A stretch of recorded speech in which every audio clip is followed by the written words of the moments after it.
এই সপোনবোৰ বৰ স্বাৰ্থপৰ, বৰ ঠুনুকা। আমাৰ কোমল অন্তৰত দুখৰেখা আঁকি দিয়া একুৰা উত্তপ্ত জুই। আকাশৰ বিশালতাৰ সমান তোমাক মৰম দিছিলোঁ। তোমাৰ প্ৰতিটো অভিমানক নত শিৰে স্বীকাৰ কৰিছিলোঁ। কিন্তু ইয়াৰ পৰিণাম মই কি পালোঁ? মাথো প্ৰতাৰণা।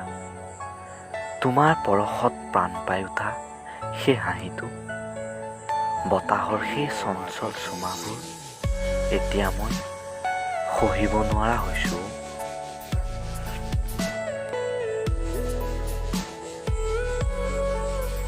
চকুকেইটা মুদিলে তোমাৰ প্ৰতিচ্ছবিয়ে বৰ আমনি দিয়ে।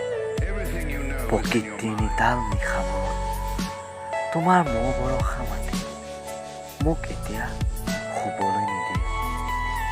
তুমি যদি এবাৰ মোক ক'লা হয়, কলিজাৰ প্ৰতিটোপাল তেজেৰে মোৰ প্ৰেমৰ পৰিচয় দিলোঁ হয়।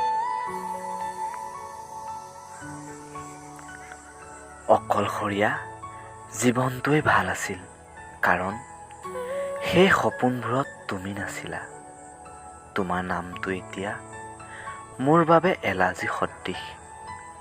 মোৰ সপোনৰ কলা অধ্যায়ৰ তুমি এতিয়া এটোপাল বিষাক্ত বিষ।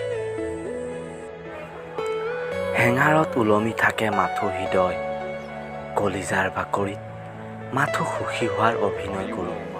এতিয়া মোৰ নিসংগতাই নিৰ্মম আত্মীয়, সাৰথি নিবিচাৰোঁ মই জীৱন মৰণৰ। মই যেন এতিয়া এটা নিৰ্জন দ্বীপৰ আদিবাসী।